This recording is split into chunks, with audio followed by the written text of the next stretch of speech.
Bismillah ar-Rahman ar-Rahim. This is Dr. Reem. Today we will talk about the thoracic cage and the lower respiratory cavity. So we will start first to talk about what is the thoracic cage. So the thoracic cage actually it's made to protect all the organs inside, such as the heart and the lungs, and also in the lower area here can protect some of the abdominal viscera, like the spleen in the left side, and in the right side it can protect the liver. So we can see here the thoracic actually made of the ribs and also made of there is the bone anteriorly here, we call it the sternum.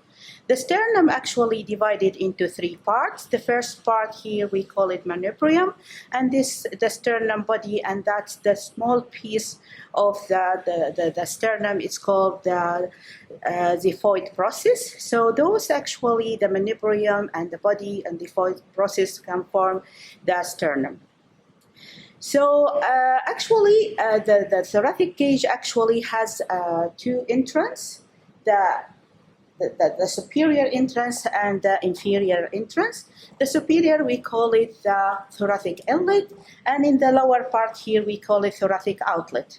So what is the boundary? If we will talk about the boundary of the thoracic inlet, it's made anteriorly by manubrium, and also it's made laterally by the first rib of the thoracic cage, and posteriorly can be made by the body of our vertebra, T1. There is actually some structure located here in the thoracic inlet. If we will look posterior to the manubrium, first structure that we can find, just imagine with me, first structure that we can find here, the vessels. So the first vessel that we can get anteriorly behind directly the manubrium, we can see the brachiocephalic vein, and behind the brachiocephalic, actually here, the brachiocephalic vein, they attach the right and the left side. This is the left side, this is the right side. They all join together to form the superior vena cava. Behind the cephalic, as we got in the cardio block, we will have our artery, the first great artery, brachiocephalic artery, here in the right side. While in the left side, we can have the subclavian and the other, the subclavian and the common carotid. First, the common carotid artery, and then the subclavian, the left subclavian. So behind even the vessels, we can get, you just imagine with me, the first structure coming behind those vessels, it should be the trachea. Behind the trachea, it's going to be the esophagus, and then lift actually to the esophagus, we can get a lymph node, and the most common one, it's the thoracic duct. It can start from this, coming from the neck, and it goes inside the thoracic cavity. So here in this area, actually, it's attached here in the manubrium. This area, we call it the supra notch. And here, this one, the first rib. So we have actually 12 ribs attached posteriorly with the corresponding vertebra. So the first rib can attach to T1, and second rib attached to T2, and so on. So we have actually 12 ribs. Those ribs, we can divide them by two ways, either by its articulation with the sternum or based on their feature. So let us now talk about the articulation. If we will divide the ribs based on the articulation, we can say we have false and true ribs.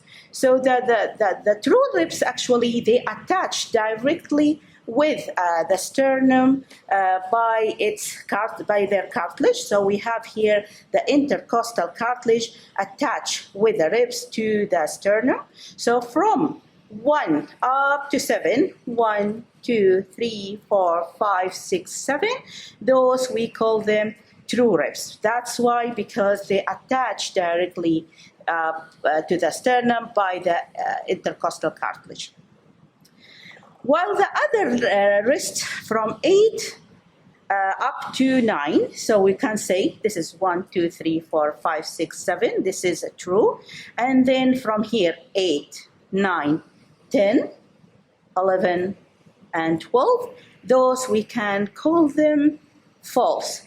That's why, because they don't articulate directly, they don't have their own intercostal cartilage, but they articulate to the cartilage above to the ribs, to the other ribs above of them.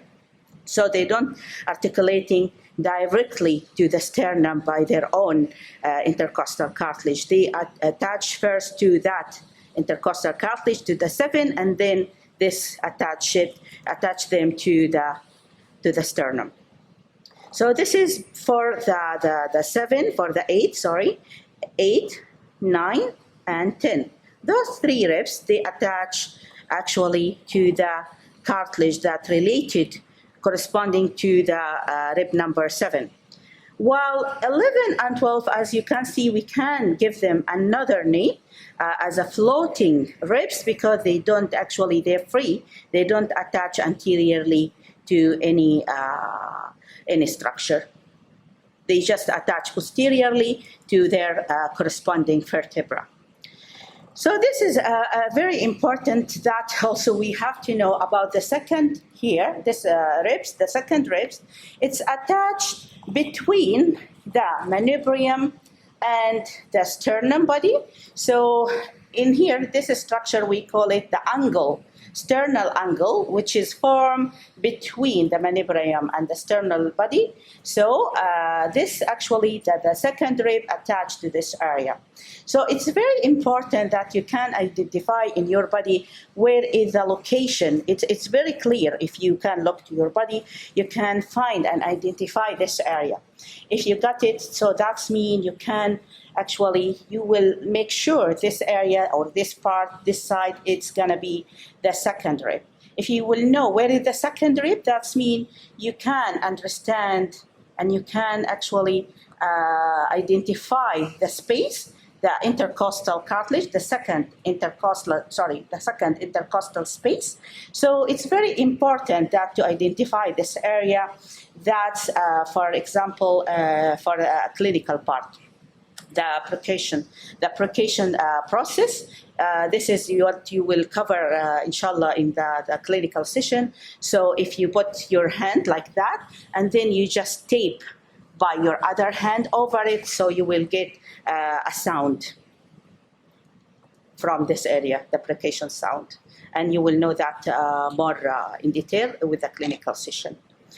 So it's very important that this sound, you can get it here, very clear, because this area, it's if you look behind this area, you can get the lung, and the lung actually it's filled with the air. So it's very clear that you can hear a sound. So this area actually it's can give you that resonant sound because it's filled with air. While, for example, if you tap over this side here, over the liver, you can get a dull sound. I want to show you also another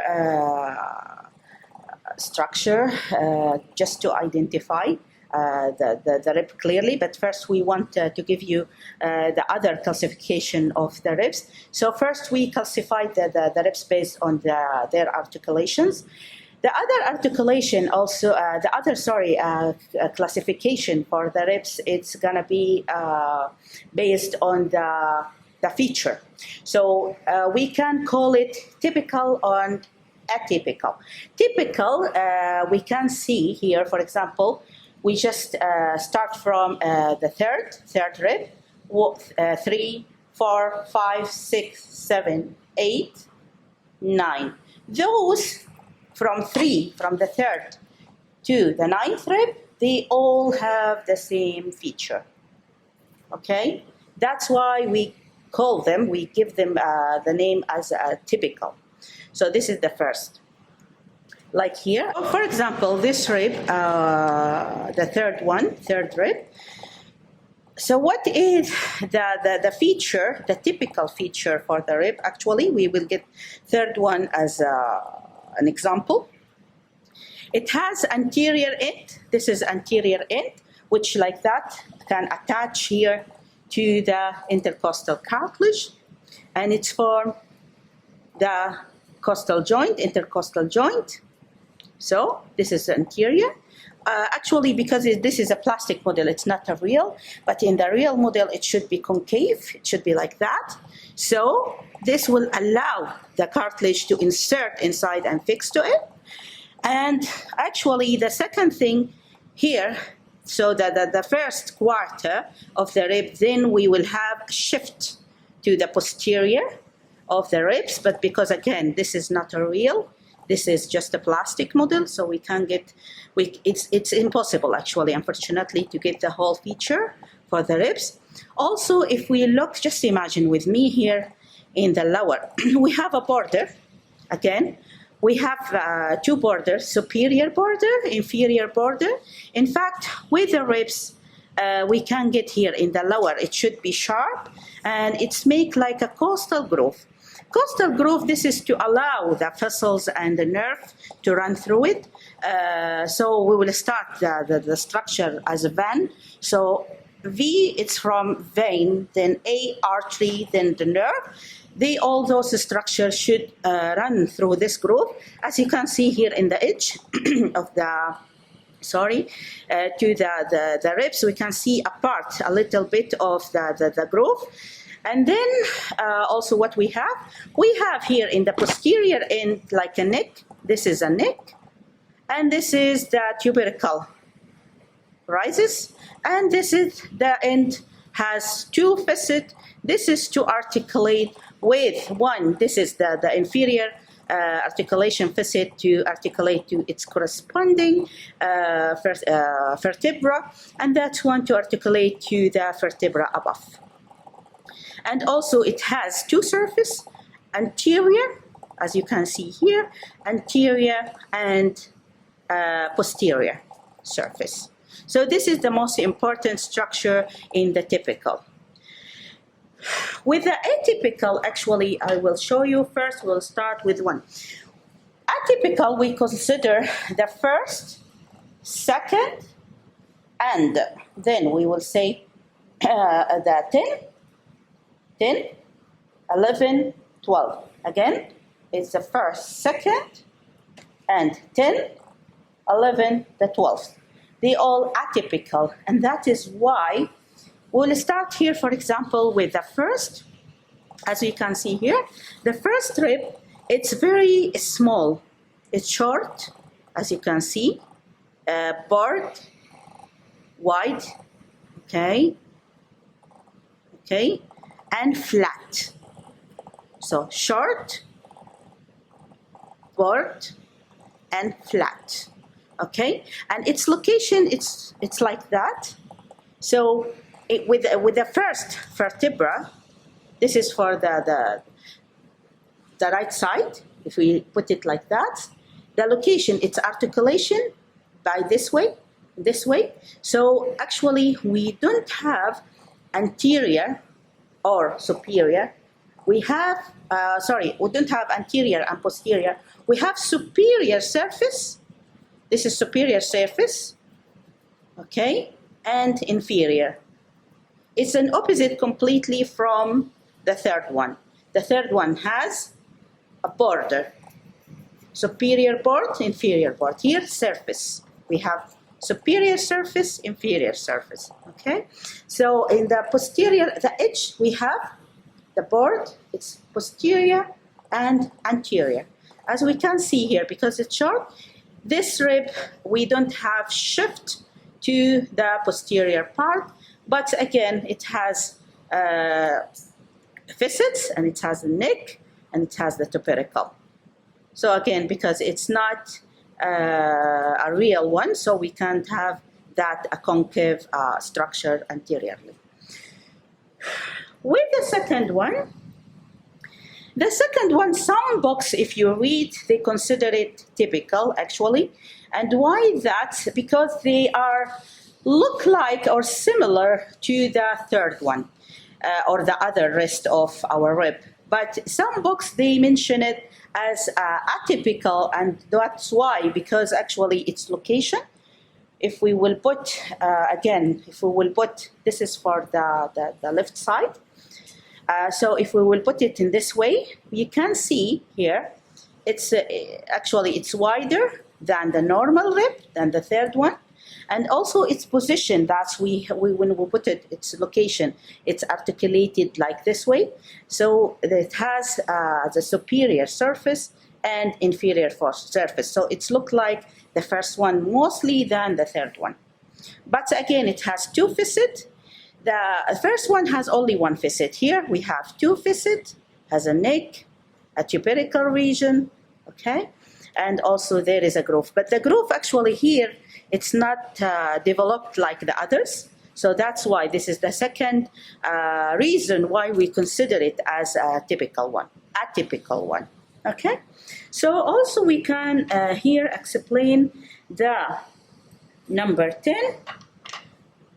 Number 10 also, if we will put it, this is for our left side, we will consider it also as atypical. And the reason why we consider it like that, the reason because it has only one facet. If you look here, you can see here only one. It's just articulated to its corresponding. So that's why we consider it as atypical. This one, as you can see here, number 11, again, number 11 has only one facet, and anteriorly it's just narrow and free, and it's don't attach to anything, and it's very actually sharp in their edge, the superior edge and the inferior edge. With the 12, because it's atypical again, because it's free anteriorly, and it's this is a point structure, anteriorly free, not attached to anything, and also because it's short, so its size is very small, and also has only one facet. That's why, so as we talk now, we just say we can differentiate or classify the ribs based on two ways. The first way based on their articulation, true and false, and the second way based on their feature. This is another structure can show the manubrium, the sternal actually. So it's, as we explained, has three parts. There's a exiphoid process, the sternum body, and the manubrium. Here, this is the intercostal cartilage. This is the interchondral joint, which attach with the 8 and the 9 and 10. Those, as we can see here, they don't attach directly to the sternum, but they attach to intercostal cartilage number 7, and that can get them to attach with the sternum. This is the space, which, as we said here, this is the angle, the manubriosternal angle, to attach the manubrium with the sternal body. So this part actually attach the second rib, so we can here actually identify the sound, the application sound, and that's it for the wall.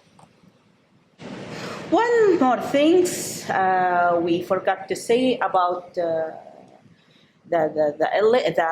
inlet. This is the inlet, this is the outlet. So the outlet actually can allow the other structures to go in and out to the thoracic cavity, as we say, the vessels, the other structures located in this area.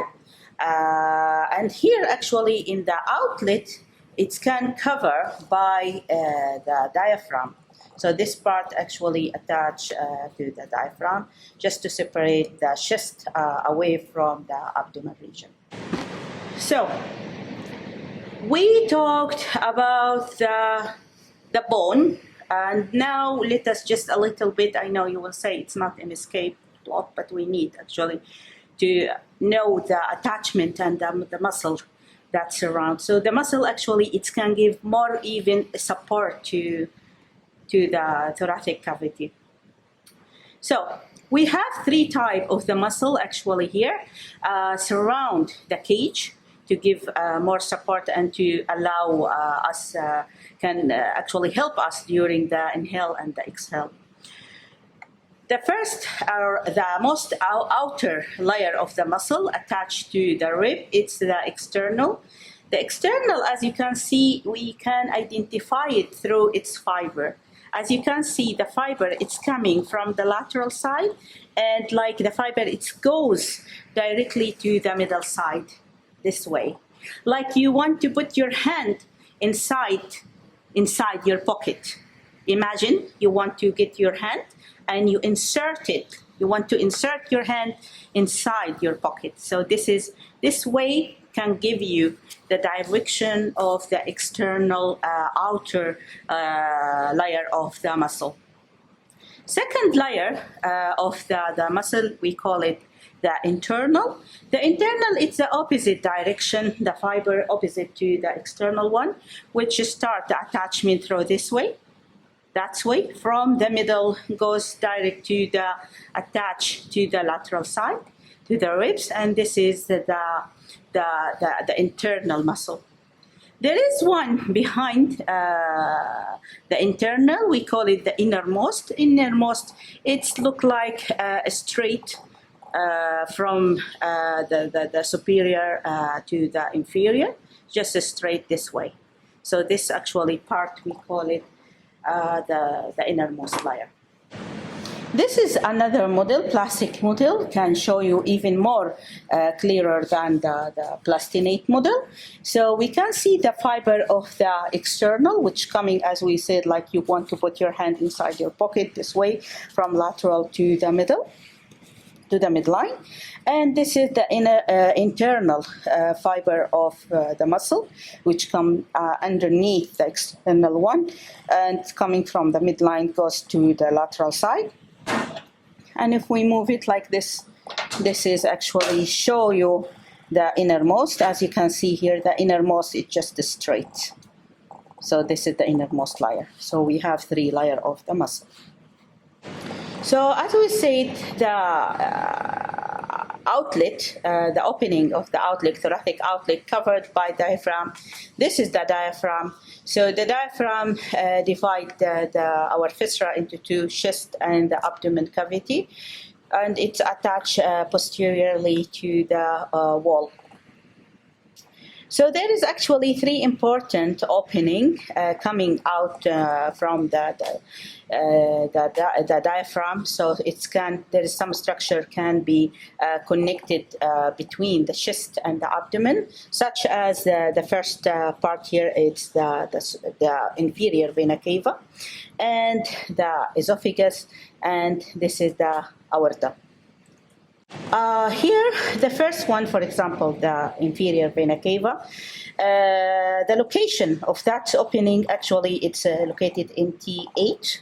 So as you can see here, it's the most anterior structure in the inferior vena cava at T8. It's coming out from the chest up, and it goes down to the abdominal cavity. And this one, the esophageal opening, it's coming through the T10, and the aorta is coming through the T12. So also we can see here there is a cross. This is the right and the left cross. Okay, this is, we call it also as the medial cross. So this is the top of the diaphragm. As you can see, this is the central tendon, which allow the other structures coming through it, go down to the abdominal cavity. And actually in the lateral side, it's formed by muscle. As we can see, this is the opening of the esophageal. Behind of the esophagus, it's coming the opening of the aorta, which can pass through the T12. Esophagus again by T10, and here this opening nearly to in the center, it's the inferior vena cava, which is T8. So we will show you this structures again with the other plastinate model.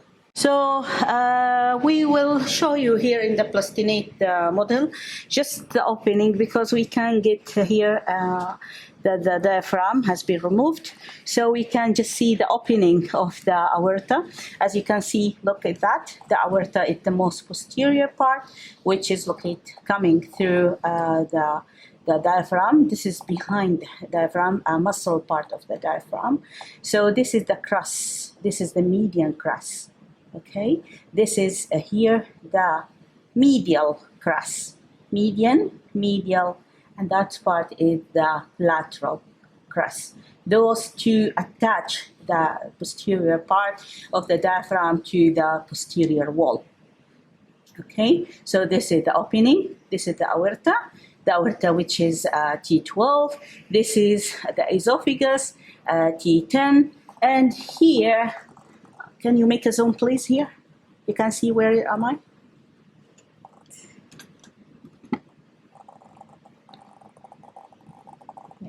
Okay, so this part, this opening, as you can see here, this is the top, this is the roof actually. We just have this part of the diaphragm. So this part is the opening of the inferior vena cava, which is the T8. Okay, so those actually the dome. This is the left side, left dome. So and that is the right dome of the diaphragm. Just we have the posterior wall of it and the roof of the diaphragm. Okay, after we talked about the thoracic cage, the muscle, and the diaphragm, now we will start talk about the air pathway and the lower respiratory tract.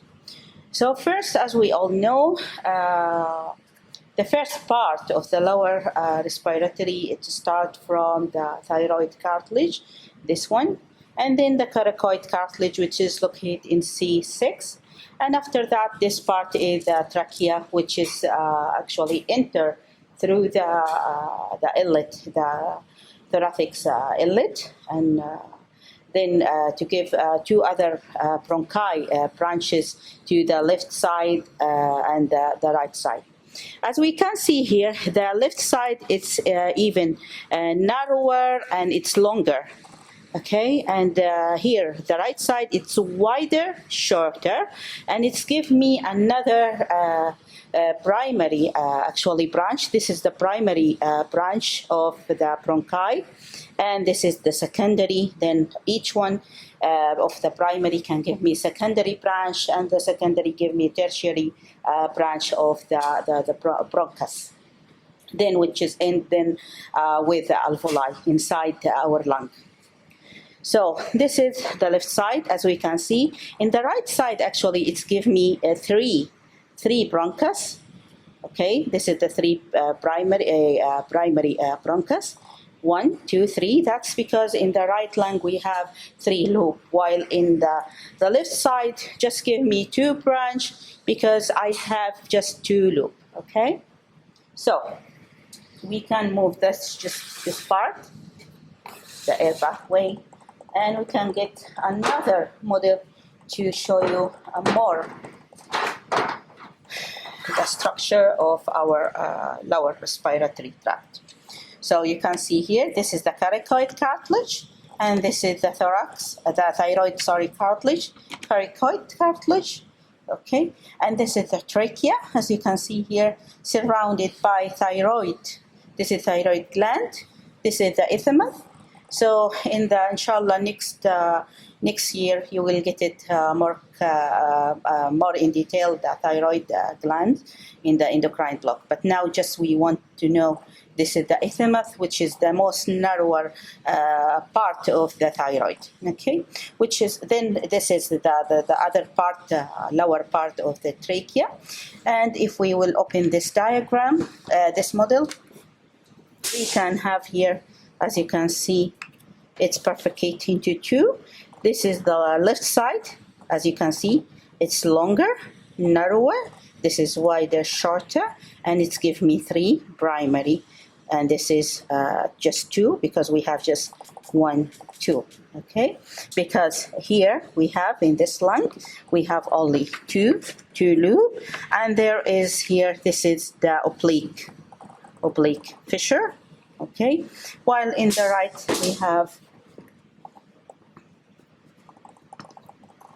we have two fissure, this one, the transverse and the oblique. Okay, so this is we have three: superior, middle, and the inferior part. Okay, so this is the model just to show you the structure of the lung. Most important, as you can see, the lung in the left side is even smaller, and we have here a notch. This part we call in here, it's cardiac notch, and that's because of the location of the heart apex, because it's located in the left side. That's why we have a cardiac notch. And here you can see this is the cardiac surface. Okay, this depression, this is because of the location of the heart, mostly located in the left side. That's why it's formed more clear of the apex of the heart located in this area. Okay, I just noticed one thing, because actually mostly the plastic model a bit tricky more than the real one. So just notice that when I say it here, the notch, actually notch, the notch in this model here, this part, this is the notch. So if we can put it together here, so inside this is the notch. I will just put it together, I will show you. Look at that. This is the notch. Okay, and this is the lingula. The lingula, it's like the tongue of the lung. But anyway, we can see it here more clear in the real one. So as you can see, the notch actually, it should be, you can see it here from the surface. So this is the notch, this is the cardiac notch, and this is the lingula. Okay, the lung tongue, lingula, and the notch. Okay, so also the most important structure we can see inside our lung, the hilum. Okay, this is the hilum. First, let us know what is the surface of the lung. We have costal surface. We have, this is costal surface, and this is mediastinal surface. Costal, because it's facing the costal ribs. This is because it faces the mediastinum. Okay, so mediastinal surface, costal surface. Okay, and then inside the mediastinal surface we have lung hilum. The hilum is like a pocket which allows the other structures to go inside our lung. What we will have in the hilum, we have most important the vessels and the bronchi, which is when it's bifurcate, can enter inside, so can fill then the lung, and it's allow to transfer the air from the air pathway from the trachea and get that air to reach to the alveoli inside the lung. So actually, what is the structure from posterior up to the anterior? The most posterior, it should be the bronchi. Okay, the bronchi is the most posterior, and the other fossils, all the fossils, either artery or vein, it's coming anteriorly. But how we can differentiate which artery, which is vein? The artery is the most superior, okay? The vein, the most inferior, okay? Vein, inferior, artery, superior, and they both anterior. Posterior, it should be the bronchi. Passing through what? Passing through the hilum. And there is here a ligament, okay? This ligament, but it's not appear unfortunately in this structure, but it should be a ligament here of the hilum. This is allow when we are exhale and inhale, this structure, they can move easily. Just imagine if we don't have that ligament, that's mean when you inhale, fill the air in your lung, and when this structure can move, that will cause a damage to the hilum or to that part of our lung. So that's why we have here a ligament, which allows the structure during inhalation and exhalation to move a little bit up and down. Things we want to know, some relations between the lung and the mediastinum structures that located in the mediastinal area. Okay, so here, this loop, how we will know if it's right or left. First, we have to see the loop.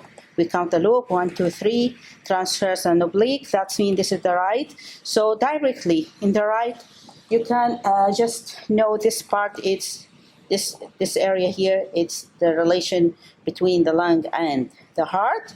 So this is, again, this is anterior surface, and this is the posterior surface. In the anterior surface, this is the heart located in this part. And here, in this part, there is the superior vena cava, and here the inferior vena cava. And in this part, because we know, if you remember in the cardiovascular block, you got the Azygos vein. So the Azygos vein actually located in the right side mostly. That's why in the right lung, we will have in this part the Azygos vein. And also, another important structure located mostly near to the right side is the esophagus coming down in the lower part of the lung. So here, the esophagus, Azygos vein. This is here the superior vena cava, inferior vena cava, and this part located of the heart, part of the heart. Okay. So again, this structure is the bronchi, most posterior, and the most anterior, the vessels, the most superior, the artery, the most inferior, the vein. The left lung, the same, we have to know if it is left or the right. We have first to locate, to count the loops, 1 and 2, only 1 oblique fissures. So that means this is the left side.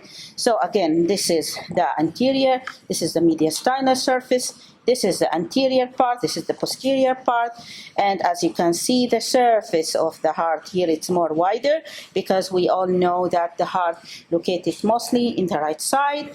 This structure, as again we said, the most posterior part, because this is the posterior side.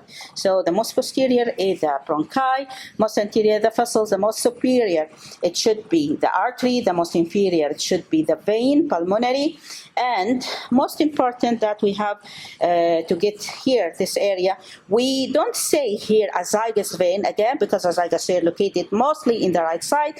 So what we have here is the arch of the aorta, because the arch of the aorta located mostly in the left side, and then here the lower part of the lung, it should be the descending.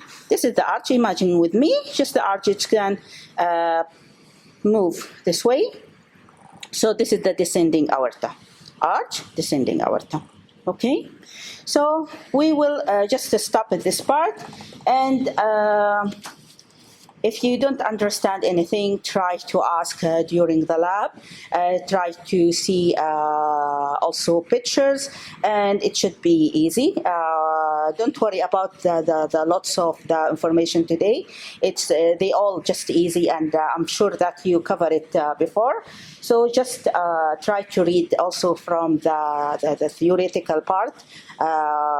So that will give you a clear vision of everything. And if you have, even with that, lots of questions, you can ask, just send me an email. Thank you very much.